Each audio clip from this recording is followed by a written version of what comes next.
Parents, do you worry about creating a conducive space for children to learn about grit and resilience?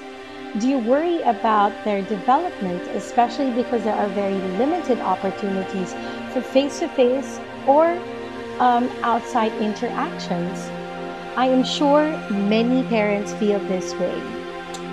Hello, everyone. My name is Mirma Tico Ortiz from Miriam College, and welcome to our peaceful classroom.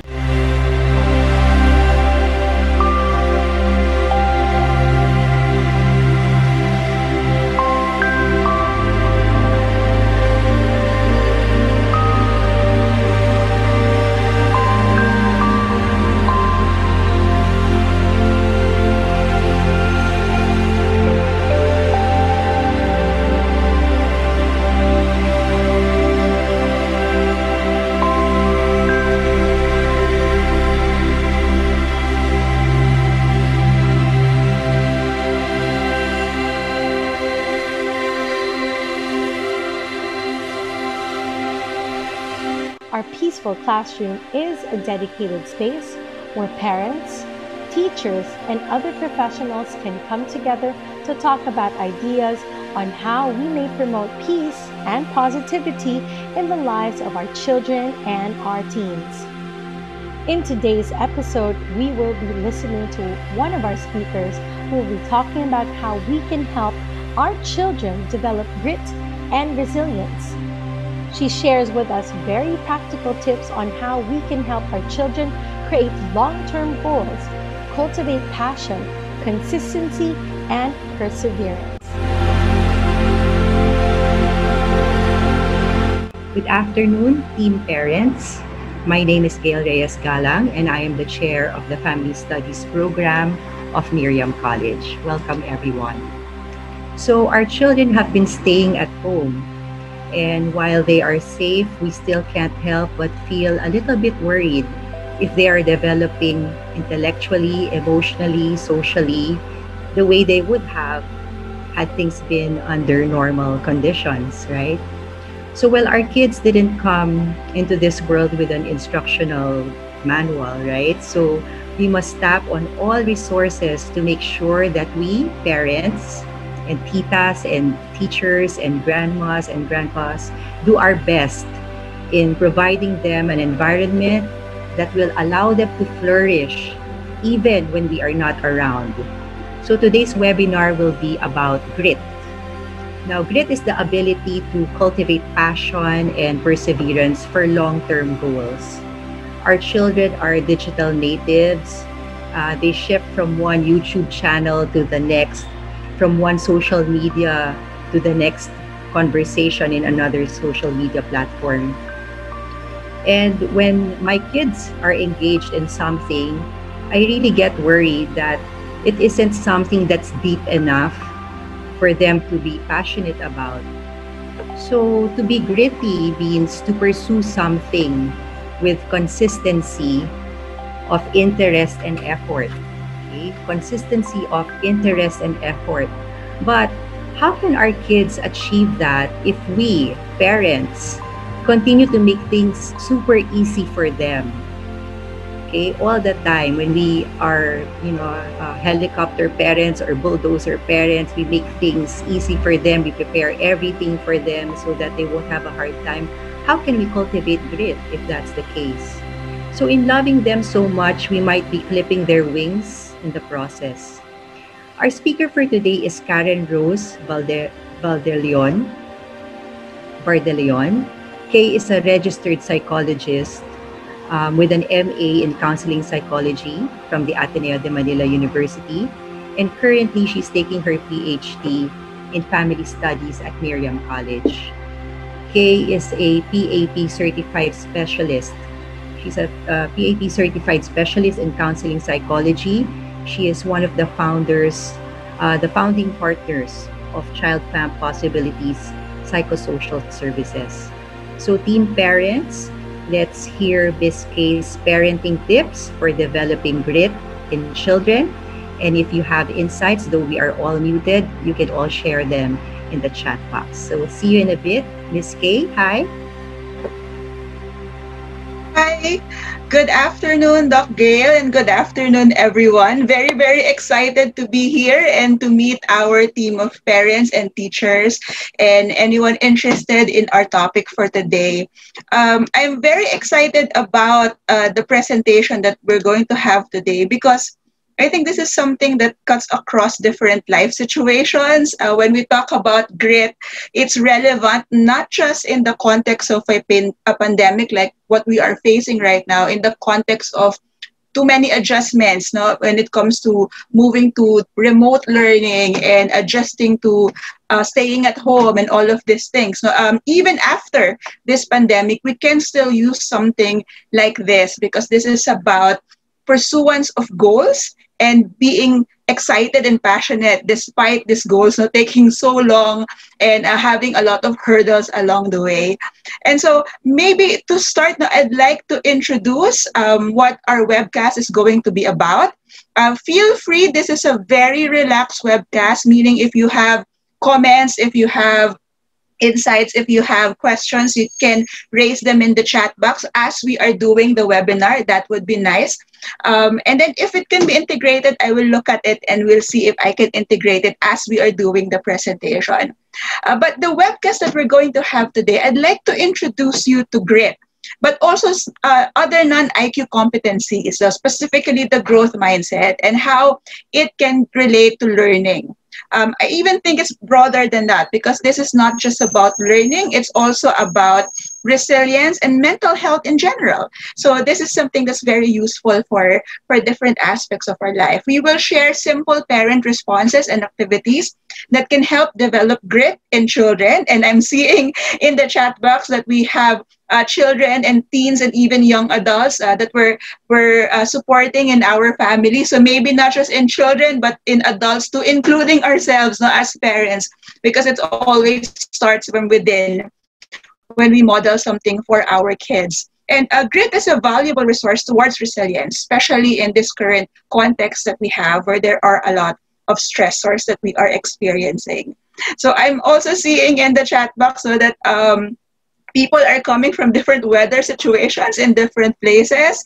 We hope everyone is safe, and we hope that everyone is doing well considering our context right now. All right, let's formally get started. I think for most of us, we already have an idea what grit is.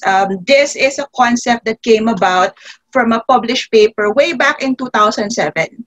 So there's already more than a decade where this idea has been going around, but it really gained traction because of the evidence, the researches that are connected to grit and outcomes related to how we traditionally define success, such as grade point averages, how far we get in terms of education or even employment.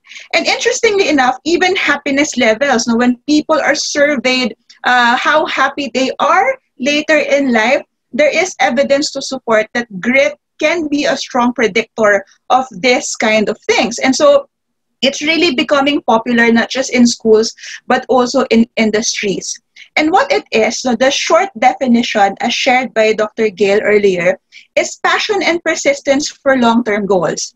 And if you look at it just that, it may seem like an old concept. So why do we have to come up with a concept called grit when we know passion, when we know persistence?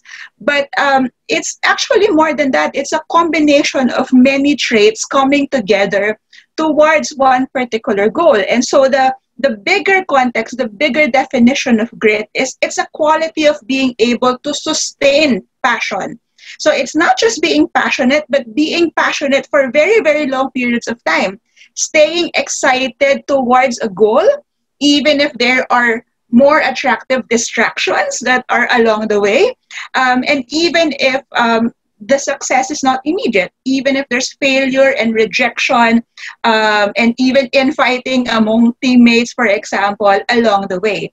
It's also about conscientiousness, so being able to work hard at something that you believe is worthy of your time and focus over disappointingly long periods of time. And so even if we're just thinking about persistence or determination, it's really more than the concept of just try and try until you succeed. It's really motivating yourself amidst a very, very long period of time.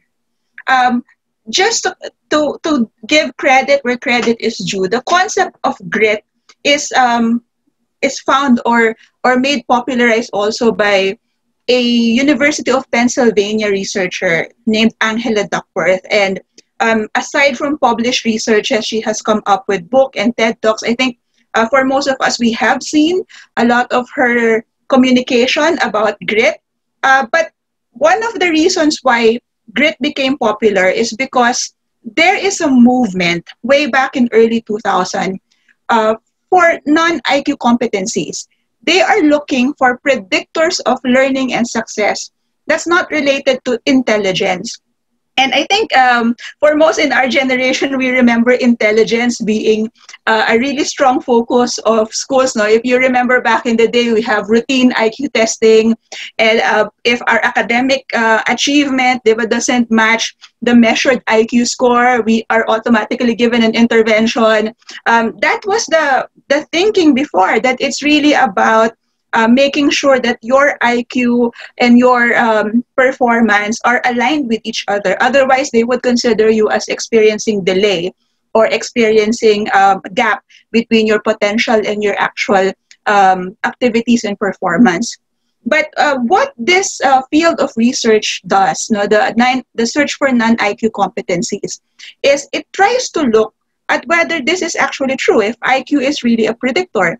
And what they found out is most people who are successful, most people who stay in very, very difficult situations, for example, one of the researchers was who are able to stay and complete a military course, for example, has nothing to do with intelligence. Those who succeed in a competition, like a spelling bee, for example, it's not really those people who are intelligent. And those who are earning well and going far in terms of their employment, it's not really those with the high IQs. And I think we could relate to that somewhat, no? Because when we remember about who our classmates were, no, back in the day, and what are the things that have unfolded as life goes by, it's not really a match. No? It's really not correlated that those who are performing well academically automatically have these markers. They help, but it's not the sole thing.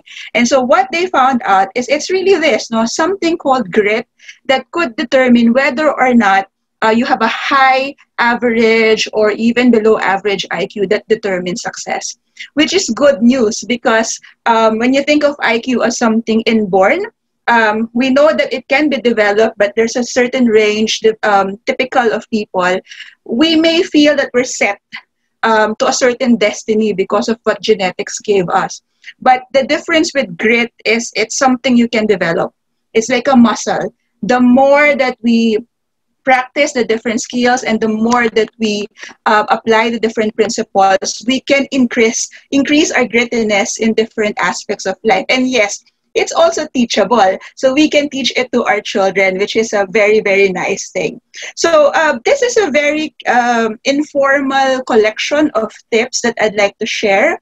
And maybe later on, you could share to me also your best practices so that we could learn from one another. But some of the things that we can think about as tips for developing grit in our children. And you can see how you can adjust this depending on the age of your child. Okay. The first tip is really differentiating between quick and hard-earned successes. We have to start with communicating something that is actually part of reality, that many things worth pursuing, many goals worth targeting actually do take a long, long time to get. This is difficult for a lot of younger people to grasp because we know that there's a lot of instants in our life. No, you have instant noodles. You can now order anywhere instantly through an application.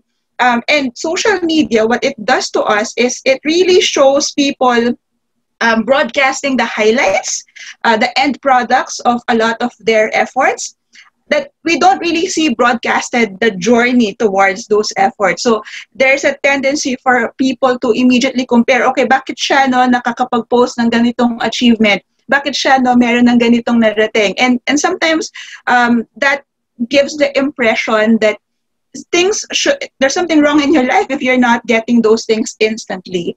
But it's very important that we look at many markers of success. For example, developing a skill or a talent, like ballet, dance, or even playing an instrument. Before you can consider yourself skilled at that particular craft, you have to do a lot of practice, maybe even years of practice. A ballerina, for example, would have to survive a lot of swollen toes and a lot of wounds in the pursuit of their craft. And these are not things that you typically see, but that's part of the journey. A business, for example, a business endeavor never really starts big. You have Jollibee, who's worldwide, but we know that started with just one small cafeteria style home-based business, no, that just gradually through effort and learning of marketing skills became what it is today. And even our children's heroes, no, I was seeing this video lately of Stanley sharing, the late Stanley, sharing about how Spider-Man as a concept was initially rejected, but he really exerted the effort to give it a shot anyway, even though other people do not think the idea was good at first, and that kind of persistence paid off. And so the journey of a lot of people in the pursuit of goals have a very, very long road. And maybe what we can do as parents, or something that we can share, is this activity. We can do what's called a grit walk. And a grit walk can be whenever we are pursuing, or our children are pursuing, a particular hard task or a challenging task, maybe we could visualize for them the milestones. So for example, in one of your walls, you can put where what your child has achieved at 1 month after, 2 months after, 3 months after, just for them to visualize that there is a journey to all of it. But of course, we are going to affirm all of the progress that is happening along the way. And if this is something that they're not yet doing, they don't have a goal yet that they want to pursue, we could look at famous persons, their idols who are they consider as success stories, and we could also graphically represent it in terms of different milestones, like how long did it take them to get where they want to go, and what are the things that they did, no, in order to get them, even the stumbling blocks along the way. So at least, so if we do something like this, we could send the message that grit is something, goals are something that takes a while to do. So I'll put some reflection questions here. These are for the parents, for the adults, so you could internalize it a bit, but no need to share if you're not comfortable. But one thing to think about, what hard-earned successes are you particularly proud of? So you think of your history and you think of your pursuits. What are the things that you are proud of that took a really, really long time to do? And when you talk to your children about it, do you share just the end product of it? Or do you share the struggle that went along with that? Because that could also be helpful in instilling this concept to our children. Okay, the second tip that I want to share is conceptualizing mistakes as exciting. One challenge to grit is internalizing or being hard on ourselves when we do something that is wrong, when we do something that's accidental, when we do something that's not really perfect at the start. And one thing that we can do to develop grit in our children is to show them that making mistakes is actually exciting. You can do something like this. You can have an activity wherein you ask them, why are mistakes wonderful? And you could allow them to think about it, and you can allow them to reflect about it. What is the benefit of a certain mistake that they have done? But it's also important that we model that we are also tolerant of our own mistakes and even excited about them because they're opportunities to learn. Such as if we do something as simple as maybe we mix the whites with the colored in the washing machine and it came out there's a lot of stains that came out with very colored laundry. We could laugh at ourselves about it, and maybe we can share to our children I wasn't expecting that, but maybe this is what I did and I know now not to do it again. And modeling something like that, no, when we are very open about our mistakes, tells us that when we talk about identities, when we talk about who we are as people, it includes both good parts and parts that make mistakes. And children, I think, are more challenged when they are intolerant. They feel that parents or the family atmosphere is intolerant of certain mistakes that they're not afraid to try. If you want to create grit or enhance grit in children, there has to be that sense of safety in a household wherein people think, okay, I can try, even if there is a risk that I might make a mistake, because mistakes are more than welcome in our home. So a reflection you can think about is what is a mistake that you have embraced and admitted to your family, that you have embraced and admitted with humor and acceptance. So maybe you could think about when was the last time that in your family there is that spirit that it's okay to be imperfect. Now we are imperfect and that's all right. But interestingly, you could also reflect on, do we give in to the impulse of fixing our child's mistakes for them? Maybe we are sending indirectly the message that mistakes are not accepted when we feel like it's us who have to fix it, even before our child has a chance to fix it. So for example, maybe a homework that did not go as well as we'd like. Maybe some of us, now we feel to save time or to save our child's grade, we would do it ourselves, but that may be robbing them of the opportunity to learn how to fix the mistake, or even negotiate, because one of a good skill children can have is negotiate deadlines, negotiate extensions with their teachers whenever they feel that they have to redo something. And that can be a reflection also of gritty behavior. Okay, I don't know if you're hearing, but there's a helicopter hovering where I am right now. Okay, the third tip that I want to share is reframing frustrations. So one way we can develop grit in our children, teens, and even adults is how we conceptualize getting frustrated. It's important to remember that frustration is actually part and parcel of trying something outside of your comfort zone. Carol Dweck, who came up with the growth mindset, and I'll share a little about that in this section, said that when you are getting frustrated, it's probably a sign that you're leveling up. Because if things are always easy, if you find things as always easy to do, no, there's no challenge in it, you're probably exercising the skills you already have. But when you're frustrated, when you are challenged, when you are stuck or confused, it could be a sign that you're taking on a challenge that exceeds, no, your current capabilities.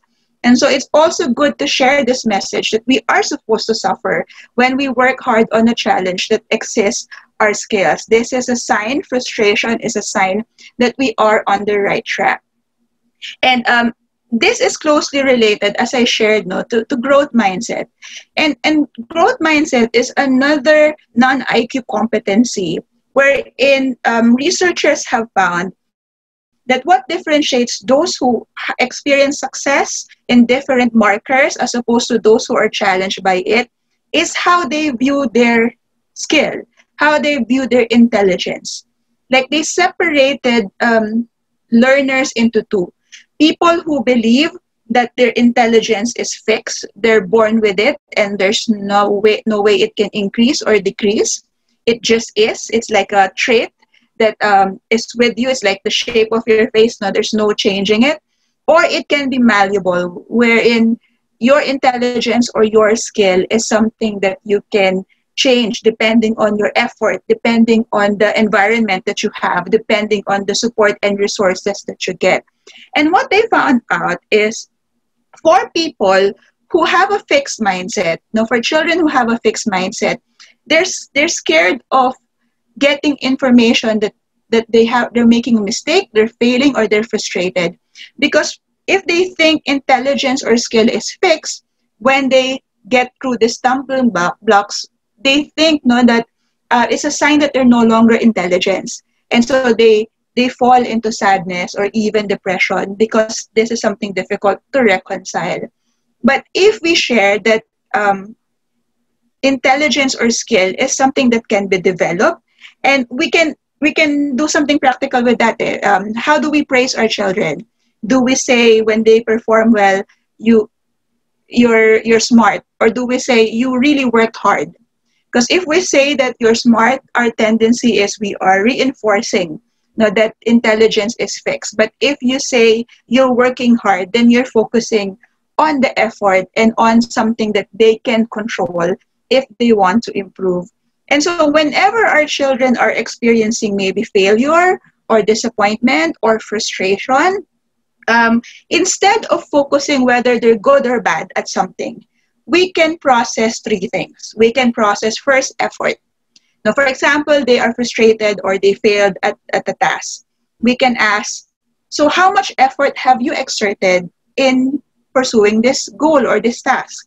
How much time did you invest? How much energy? How much resources, for example, did you put in this particular goal? And maybe the reason why it's still not working is you need to increase effort. So for example, it was difficult to get a passing score for a math exam. You can ask, how much time did you review? So if they said, I reviewed for 30 minutes, well, maybe our next effort could be try reviewing for 1 hour. Try carving that 1 hour for understanding the subject. Maybe that would help. So we could focus not on them being good or bad, which could affect their self-esteem. We could focus on how much effort they're exerting. However, minsan po, di ba, even if you exert effort, it's still difficult to pass or to achieve. Then you can focus now on the strategy. Maybe the effort is sufficient, but it needs to there needs to be a change of strategy. So for instance, if a child is trying to learn something visually, but this is an auditory learning, maybe we can change strategy. Maybe we could record a lecture and have them listen to it over and over so that they could retain it better. Maybe the strategy for teamwork is learning compromise, learning the skills of relating with others who have a different opinion than you do. We could change the strategy and we could just focus on what would work, not necessarily whether the child is smart or not.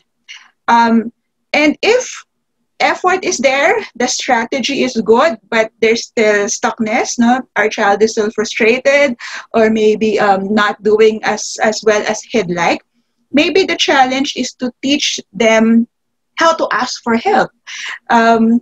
Maybe it's not because they're not good at what they're trying to pursue. They just need to know how to get resources so that they could understand what's needed. And when you say help, this can be people. You can ask those who are doing it well. Like if there's a classmate who's doing it better, they can ask this person. Or they can research books or even search on Google what are the ideas so that they could do it better. So when you're focusing on these external things rather than the person, whether they're good or not, you're focusing on things that a child can change and a child can actually manipulate in order to have a different result. Okay, so the reflection question I want to ask you there is, are you comfortable when you're struggling? And what for you is the meaning of frustration? Are you okay when you're frustrated? Do you communicate to your family, for example, I'm very, very frustrated with this person, but that's okay because this is what I'm going to do. So that is something that is good modeling rather than saying, no, I'm very frustrated with this person. I'm always victimized. I think this is like the wrong thing for me, the wrong relationship for me to have. And then they just see the anger rather than the problem solving that comes with handling that frustration. Okay, so related to that, it's still the same concept. We externalize failure by separating what failing means versus being a failure. So when it comes to a point where in the pursuit of the goal, they have stumbling blocks, they fail, they don't succeed at first try. You can say that yes, no, this is a failure, but it doesn't mean you as a person is a failure. I have seen in our center, whenever there's a referral to us for anxiety or symptoms of depression, a lot of it is related to internalizing. They think they're a failure. They have made it part of their identity. Wherein failing is just a act. No, it doesn't mean that it's permanent, and it doesn't mean that it defines you as a person for the rest of your life. So we could look at it that way. And you maybe what you can do is when they are experiencing setbacks, you can have them do what's called the grit pie. This is just drawing a pie chart, and then have them put in different slices what do they think are the reasons why this particular endeavor did not work out. So for example, you can see in the diagram that there's a slice that says, I did not ask for help when I was confused with some math problems. So in the pie, children can get to analyze whether or not what kept them from succeeding is permanent or temporary. And many things are, I think, temporary. It's just that in the moment, our children think it's the end of the world, but we can show them that it doesn't necessarily apply the next day, whether or not it's within their control or outside, and whether or not the fault is within them or it's because somebody else contributed why that particular endeavor did not succeed. But this is also a way to not make the failure 100% your identity, because you can attribute it to also things that are outside of their control and things that other people have done to create that situation. So simple things we can say to our children, if they're saying things like, I can't do this, I'm not good at this. Maybe you can ask, what are you missing? So that's a good externalization, because you're asking about the strategy or the data that they don't have. If they say, this is too hard, then you can say, you don't attribute it to trait. Ikaw kasi, tamad ka kasing mag-review. Sinabi ko na, di ba? You don't attribute it to a personality trait. You say, okay, it may take some time and effort. No, it's hard, then it means we have to invest more time and effort. If they say, I'll never be as smart as this classmate I have, okay, maybe we could figure out what this classmate of yours is doing, and we can try it. So that's a focus on strategy. If they say, I can't do math, maybe you can say, well, maybe not yet. No, I can't do this. No, I can't sing in tune. Well, not yet. But we can train our brain to sing in tune. We can practice singing in tune. We can train our brain in math. And so the focus is always constructive, moving forward. If they say, for example, that they give up, we can again refocus on strategies. So, okay, let's focus on strategies we've learned. What can we try so that you don't necessarily have to give up? And to lessen, of course, taking it as a personality trait, I know it's good to say I'm awesome, but maybe we could focus on effort by responding that, yeah, you're really on the right track, and that's good. Now you're creating progress. So my reflection question there is, do you take failure personally? And are you willing to take responsibility for unhelpful habits that need correcting? Okay. Part also of grit is nurturing passions. I know this sounds like a milk commercial, but gritty people are those who are motivated to seek happiness because the things that they are doing has meaning for them. It's something that excites them. No? It's something that makes them feel there's a higher purpose, or there's a greater development of their potential. And this is where our style of mixing support versus pushing them and nurturing them is very, very important. From Angela Duckworth herself, she said, this is an old diagram wherein we classify parents as permissive. They just allow kids to do whatever they want. Or they're very strict, they're authoritarian, and they push them too hard, or neglectful, they do not really care much. But the ideal is, we call it authoritative, but for Duckworth, it may be confusing. So she calls it wise parenting. And this is the balance between being supportive and also being demanding.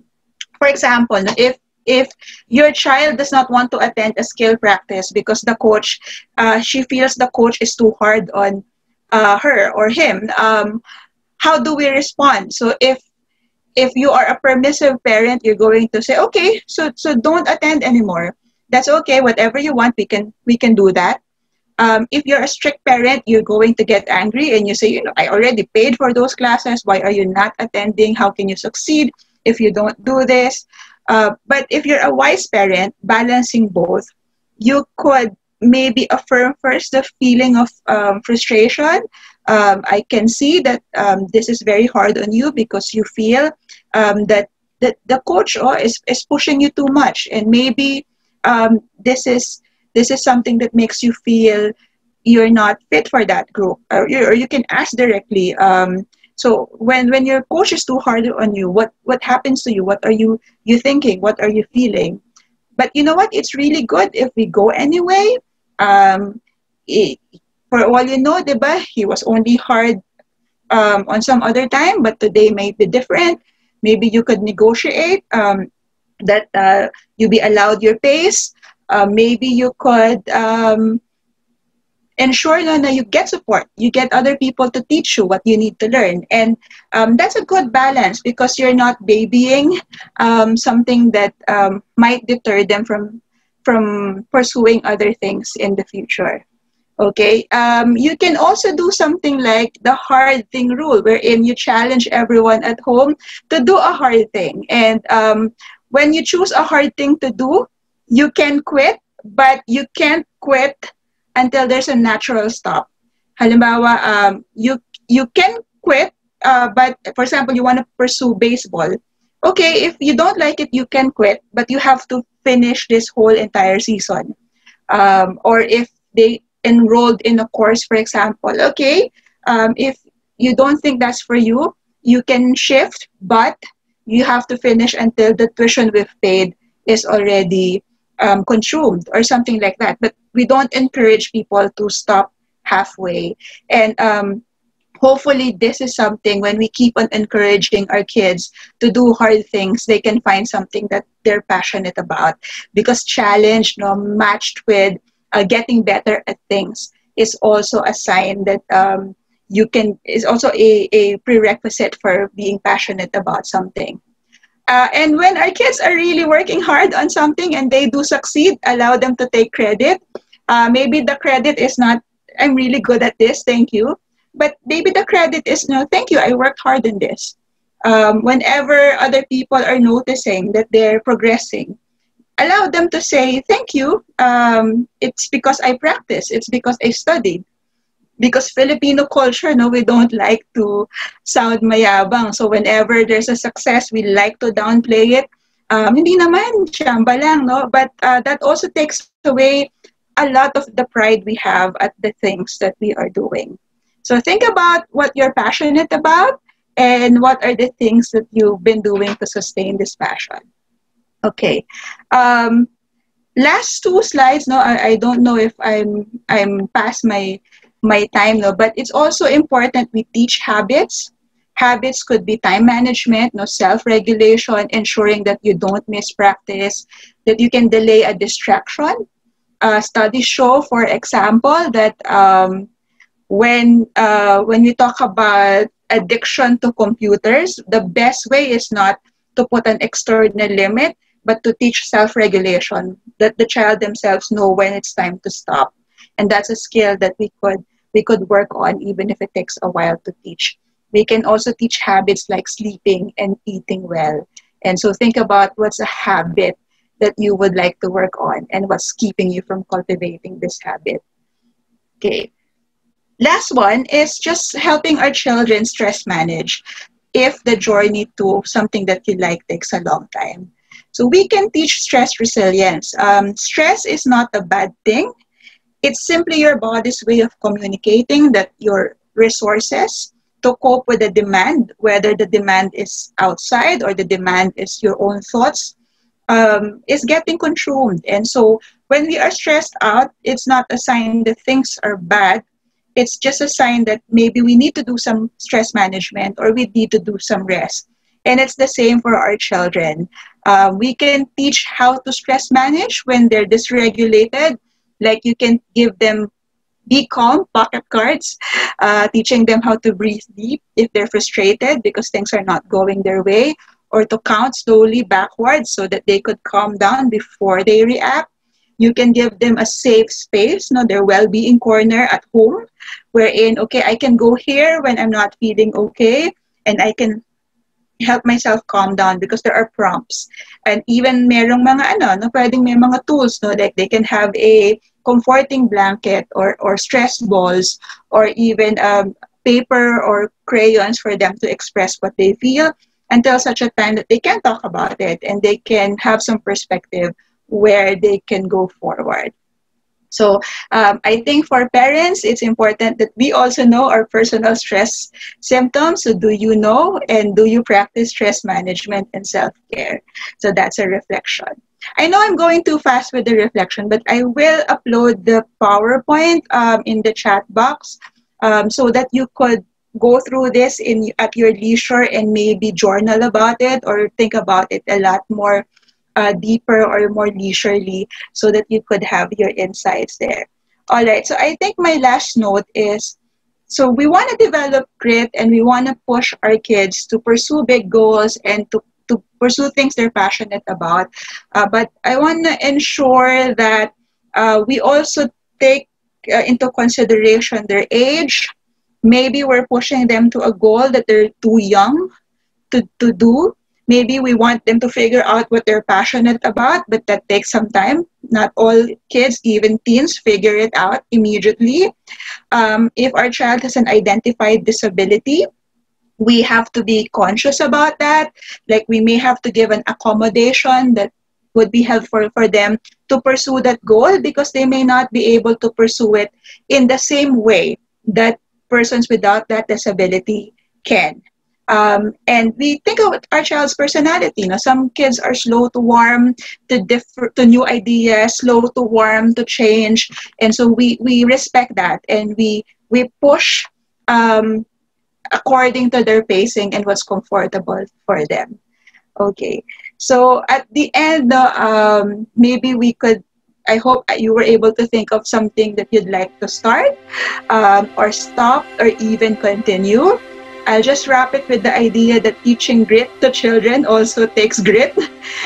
We can't teach grit overnight. It takes a lot of little effort that accumulates over time and little interventions. And it's not really as important that it develops right away as much as there's progress that we see it's getting there. Because life experiences are important also in order to develop a sense of what's realistic in the world. All right, so thank you very much, and I hope it was helpful for you.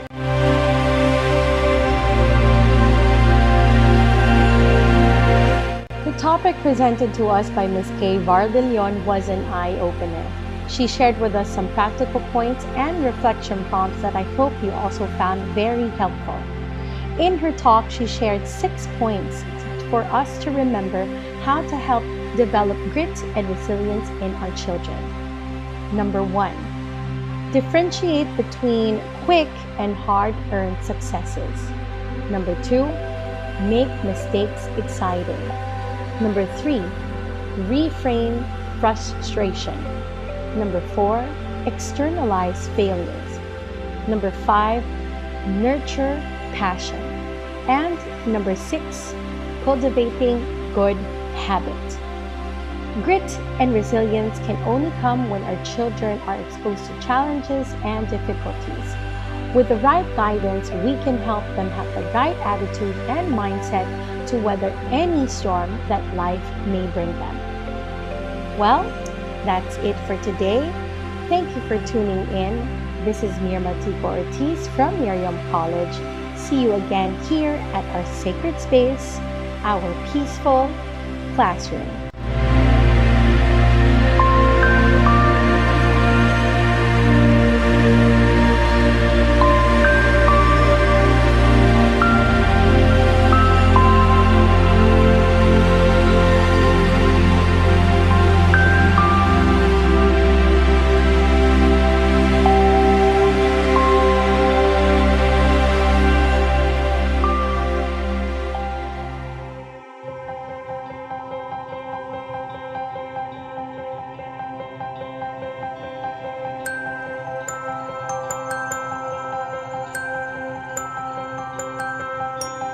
This is my heritage.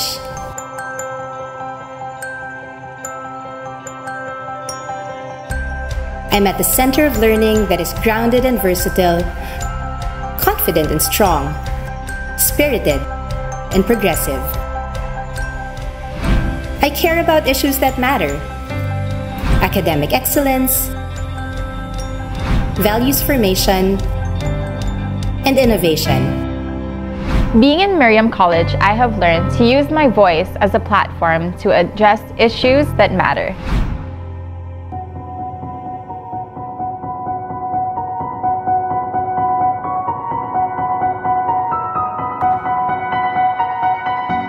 This is my story.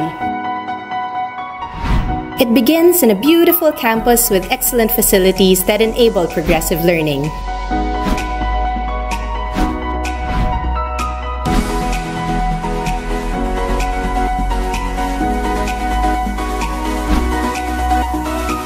I belong in a community that makes me feel loved.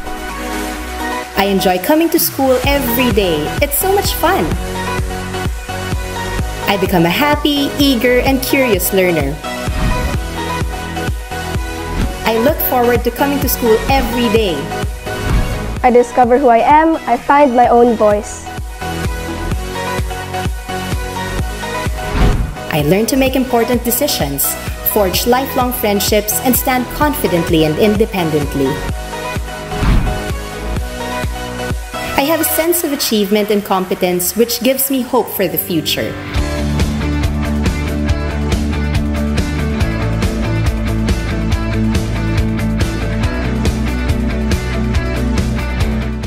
I contribute meaningfully to industry, community, and country through competencies and skills acquired from research, internships, and community engagement. Miriam College has helped me gain a diverse background and the characteristics to empower others. I am a leader and bring positive change. I have the whole world for a classroom. I form connections here and abroad to enrich my learning.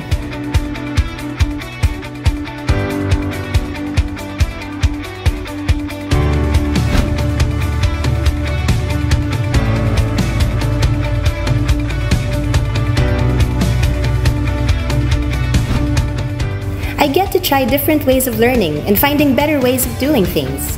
I design, develop, and create. I innovate. I find growth and synergy. I explore possibilities and new horizons.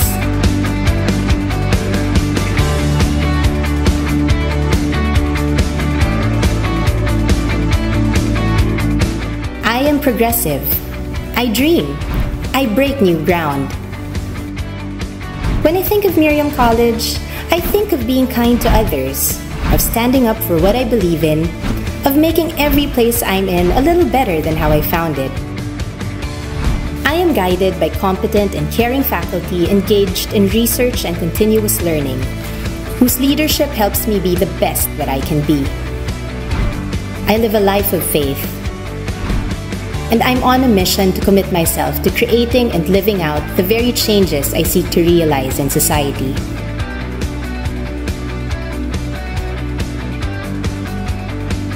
Inspired by the Maryknoll legacy, rooted in the person of Jesus Christ, and lived by Miriam of Nazareth. This is my future. From Knoll to now, this is Miriam College. I am Miriam College.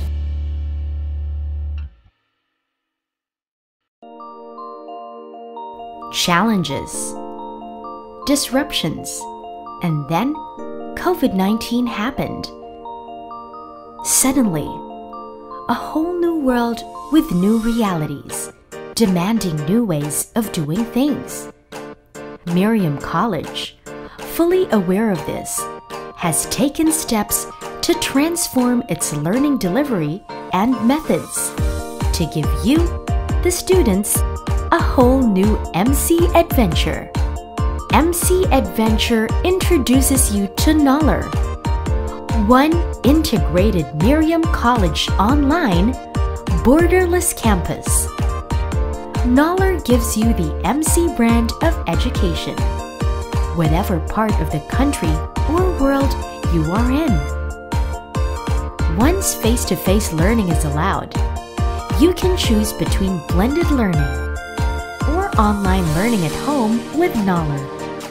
For college, modular delivery of courses will be implemented. In 9 weeks, you will be able to complete 3 to 4 courses. Learning is also more flexible. You can study at your own pace and time. With MC Adventure, you can get 2 majors in BS Entrepreneurship with the same number of units as a 1-degree program. Or, by adding 1 more year, you can get an MBA degree or a master's degree. MC Adventure has programs that empower you to influence diverse cultures and communities and help build a better world. Veritas or truth, justice, peace, and integrity of creation will continue to lead and guide us as we equip you with values, knowledge, and skills essential in the workplace, as we embolden you to live truly meaningful lives and to leave the world so much better than when you found it. Be part of this MC adventure.